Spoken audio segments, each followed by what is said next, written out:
उनके ये है कि सेल्फ स्टडी रूटीन डेली रहता है कि सुबह आपको सेल्फ स्टडी आनी पड़ती है फिक्स टाइम, सुबह 6 से लेके 12 बजे तक। तो सेल्फ स्टडी वहाँ पे प्रॉपर रहती है, आपके लिए सीट अरेंज रहती है कि यहाँ पे आपको आना है, पढ़ना है। लोगों का क्या रिएक्शन था जब पता चला कि आपका क्लियर हो गया इस बार? पीसीबी में मेंटरशिप चलती है, टीचर्स आते हैं आपको मतलब कि गाइड करते हैं लास्ट तक कि कैसे हर टेस्ट के लिए कैसे प्रिपेयर करना है, बैकलॉग कैसे क्लियर करना है, रिवाइज कैसे करना है सब्जेक्ट को। इसका स्वास्थ्य थोड़ा ठीक नहीं था उस समय, तो फिर मैंने इसको समझा दिया था भाई ज़्यादा कोई बात की ज़रूरत नहीं है, टेंशन करने की। लोग तो 4-4, 5-5 पर करते हैं। सबने बोला कि एक बार 10th क्लियर कर ले फिर बन जाना क्रिकेटर। पेपर भी 4 होते थे उस समय। अच्छा। और 4 दिन एग्जाम होती थी, आज की तरह एक ही दिन में नहीं होता। तैयारी इतनी खामोशी से करो कि सफलता शोर मचा दे। नमस्कार, खमागणी, राम राम। मैं नंदिता और आप देख रहे हो झलको मीडिया। हाल ही में रीनीट परीक्षा हुई और बिल्कुल रिजल्ट भी आएगी और बीरे माय ने कई सारा बच्चा को सिलेक्शन हुई, हर तरफ बधाइयाँ ही चल रही है। यान रही एक होनार छात्र हमारे साथ मौजूद है जारो नाम है साहिल सैनी। मैं जानना कि मैं कितना टाइम प्रिपरेशन कर रहा हाँ और कुने देख के बाने मोटिवेशन मिली हो, प्रेरणा मिली ही कि बाने भी डॉक्टर बनना है। सब पहला तो साहिल बहुत बहुत बधाई आपने। Thank you. कब सोच लिया था कि डॉक्टर बनना है? मैं 10th क्लास के बाद में 11th में 11th में सोच लिया। और क्यों सोचा? घर में कोई पहले से डॉक्टर है? पहले से कोई डॉक्टर तो नहीं था, लेकिन सपना था सबका, जैसे मेरे पापा का, भैया का, इनका, तो पूरा नहीं हो पाया था। तो फिर मुझे था कि हाँ मैं पढ़ने में थोड़ा बहुत ठीक हूँ तो मैं कर सकता हूँ। जैसा कि आपने बताया कि पापा का सपना था, तो घर में जो आपके पापा है या भाई है, क्या वो इसी फील्ड में है या इस तरीके का उन्होंने? मतलब कि मेरे भैया ने पहले प्रिपरेशन की थी पीएमटी की उस टाइम में, तो उसकी मतलब कुछ अंकों के कारण वो रह गए थे, कंप्लीट नहीं हो पाई थी एग्ज़ाम।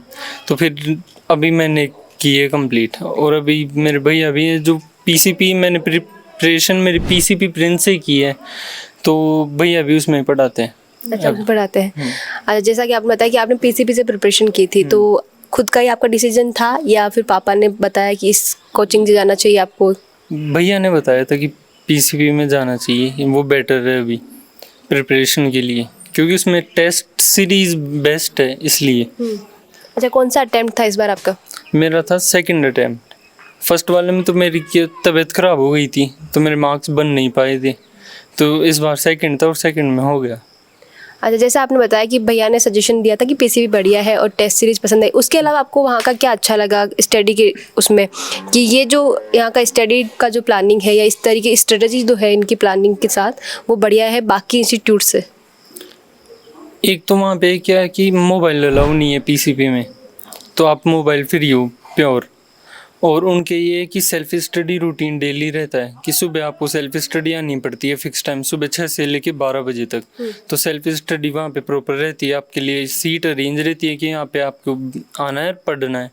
और फिर ब्रेक के बाद में फिर टेस्ट लग जाते हैं, टेस्ट के बाद में फिर क्लासेस वो रेगुलर रहती है शाम 8:30 बजे तक। आपका गाँव कौन सा है वो जानना चाहेंगे? गाँव माहरकला। अच्छा, महाकला है। तो वहाँ से निकल कर आज जो है आपने नीट क्लियर किया, लोगों का क्या रिएक्शन था जब पता चला कि आपका क्लियर हो गया इस बार? लोग तो खुश थे, सभी बधाइयाँ दे रहे थे जिससे मैं मिलता हूँ गांव में। सभी यही बोलते हैं कि डॉक्टर बन गया गांव से, और पहले भी बन गए और भी बने हैं हमारे गांव से डॉक्टर। लेकिन ऐसे है कि हाँ मेरा भी था कि सबको पता था ये बन नहीं जाएगा, तो बन गया फिर इस साल। अच्छा, पापा क्या करते हैं आपके? मेरे पापा मतलब कि अभी तो खेत का काम करते हैं हमारे, मतलब ये खेत है तो उसमें मेरे पापा खेती कर लेते हैं जितने होती उतनी। खेती करते हैं। और जब पापा का सपना था या जब आपने बोला कि मुझे कोचिंग जाना है, या उन्होंने बोला कि कोचिंग कर ले तो अच्छा रहेगा, जल्दी हो जाएगा, ऐसा?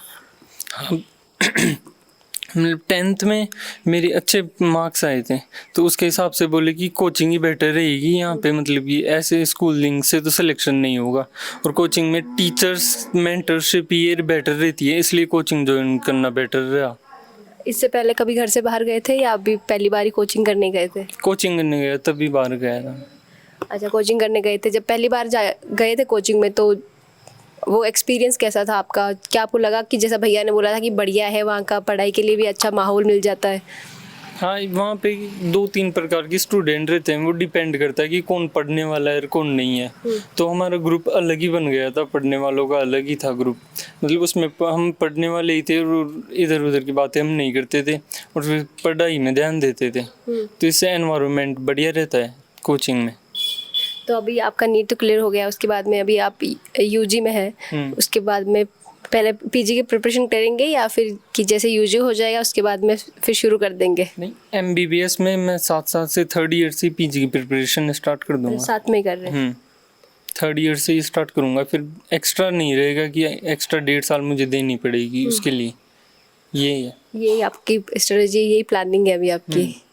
उसके अलावा मैं आपसे जानना चाहूँगी कि जैसे घर से बाहर जब पहली बार निकले थे आप, तो घर वालों, मम्मी का क्या रिएक्शन था? मम्मी ने बोल दिया था कि चला जाएगा बाहर तो ठीक है, या बोला था कि यहीं रह के पढ़ाई कर ले? पहले तो सभी बोल रहे थे कि यहाँ पे ही पढ़ ले, ऑनलाइन कर ले, बाहर सस्टेन नहीं कर पाएगा, सर्वाइबिलिटी कम हो जाएगी, क्योंकि मेरी हेल्थ कंडीशन इतनी बेटर नहीं रहती जब मैं बाहर जाता हूँ।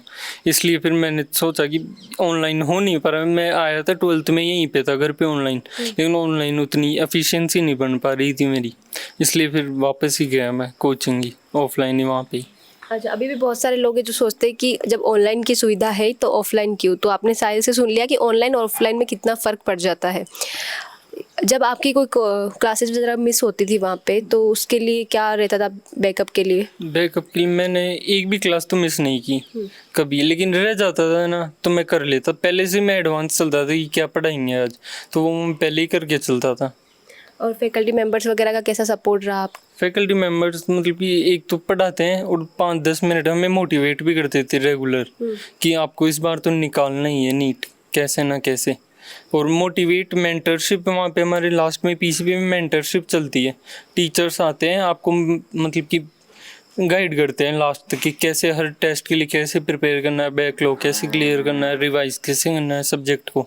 ऐसे हर बार हर एक मतलब कि स्टूडेंट का मेंटर रहते हैं वहाँ पे सर, कि वो गाइड करेंगे आपको लास्ट तक। ये इससे पहले नीट का एग्ज़ाम था, वो पेपर कैसा हुआ था जो लीक हो गया था? फिर उसके वजह से अच्छा गया था मेरा, वो भी मतलब कि वो इजी आया था, लेकिन उस टाइम में मेरी इतनी प्रिपरेशन नहीं थी क्योंकि मेरी तबीयत ख़राब हो रही थी, तो फिर मेरा गैप लग गया था 20-25 दिन का, तो वो उसमें सिलेक्शन हो जाता मेरा, लेकिन अच्छा खासा नहीं होता। तो फिर ये 1.5 महीना मिला। इसमें पहले तो लगा कि ऐसे टेंशन में आया मैं कि अब फिर से करनी पड़ेगी तैयारी, फिर लेकिन फिर एक बार कोचिंग चला गया मैं, तो फिर वापस से कर दी प्रिपरेशन, और उससे बेटर किया था प्रिपरेशन पहले से, कि इस बार मैंने एक भी दिन मतलब एक भी घंटा ख़राब नहीं किया था मेरा। आपने बताया कि आपका सेकंड अटेम्प्ट था जिसमें आपको जो है सफलता मिली। तो जब पहली बार में नहीं हुआ था तो बहुत सारे बच्चे डीमोटिवेट हो जाते हैं, डिप्रेशन में चले जाते हैं।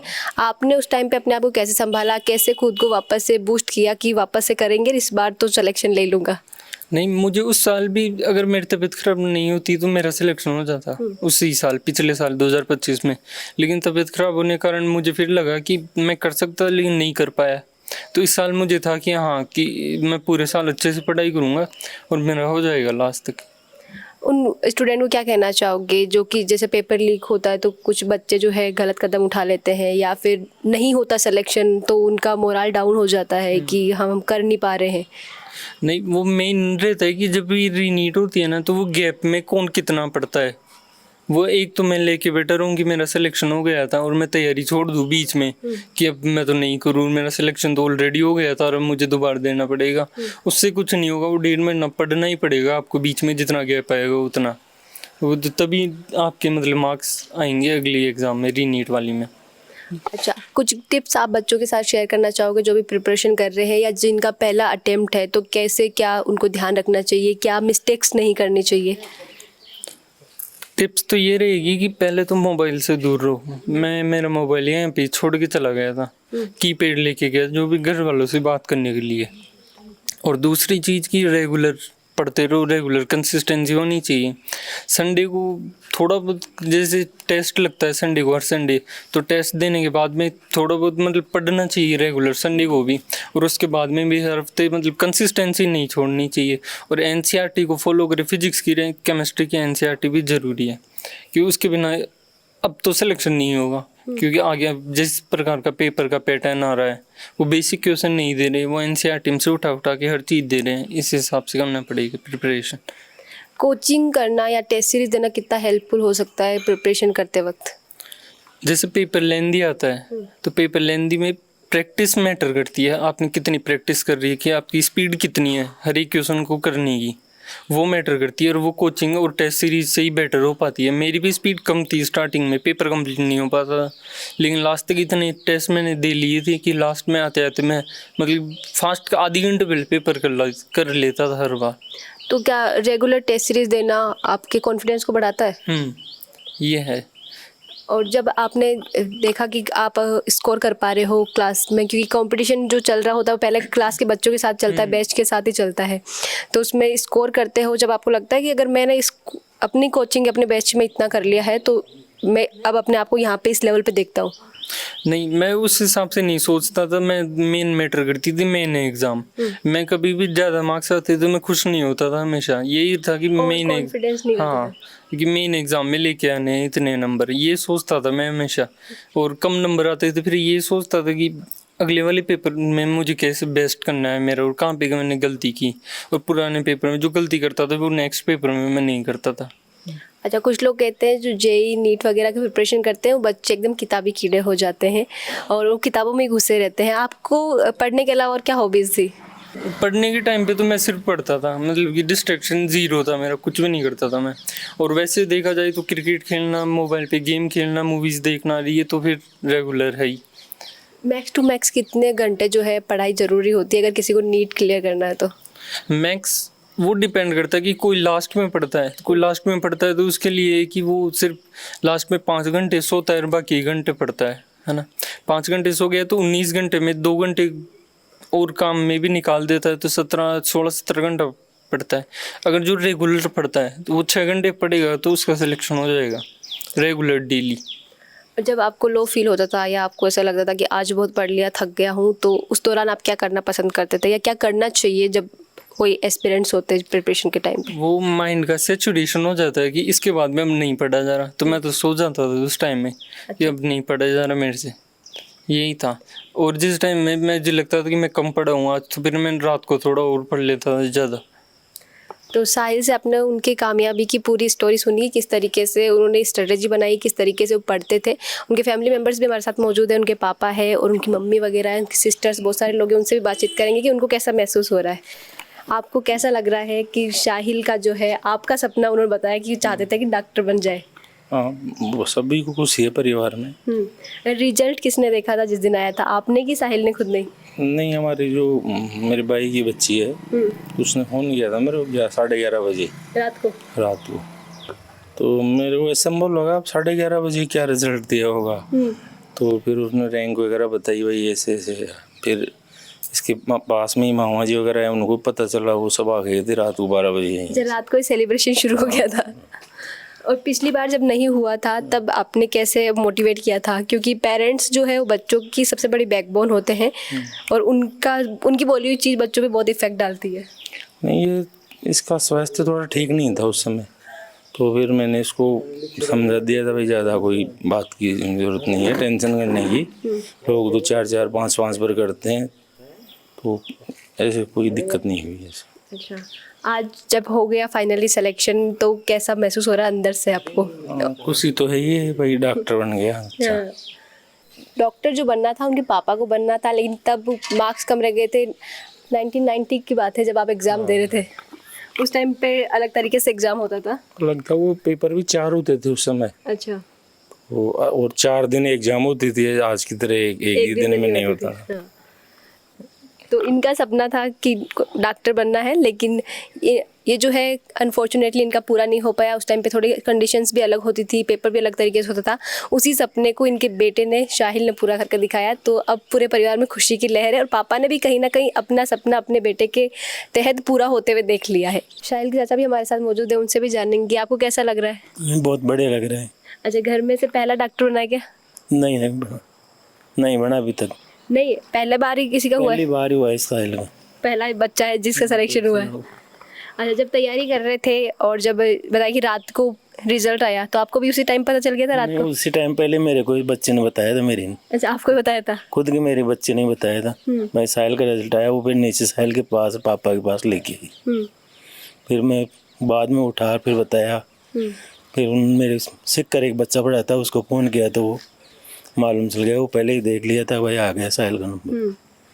तो फाइनली साहिल ने आप सब लोगों का सपना पूरा कर दिया, क्या कहना चाहोगे उसको? इसको बहुत बहुत बधाई है। और आगे भी बच्चे, छोटे एक बच्चा है छोटा भाई का, वो भी तैयारी में लग जाएगा अब देख के। क्या कहना चाहोगे भाई के सिलेक्शन का? सबसे पहले तो इसको कॉन्ग्रेचुलेशंस कि इतने बड़ी फील्ड में इसमें ऑल इंडिया सेकंड रैंक पे जो हाईएस्ट एजुकेशन है उसमें इसका 7000 रैंक आया, उसके लिए इसको कॉन्ग्रेचुलेशंस। अच्छा, अभी मैंने सुना घर वालों बोल रहे थे कि इसका सिलेक्शन हो गया तो जो छोटे बच्चे वो भी से तैयारी शुरू कर दी है। हाँ, तो वो तो होता ही है, एक मोटिवेट हो गया हमारी फैमिली के लिए, सबसे पहले वो है।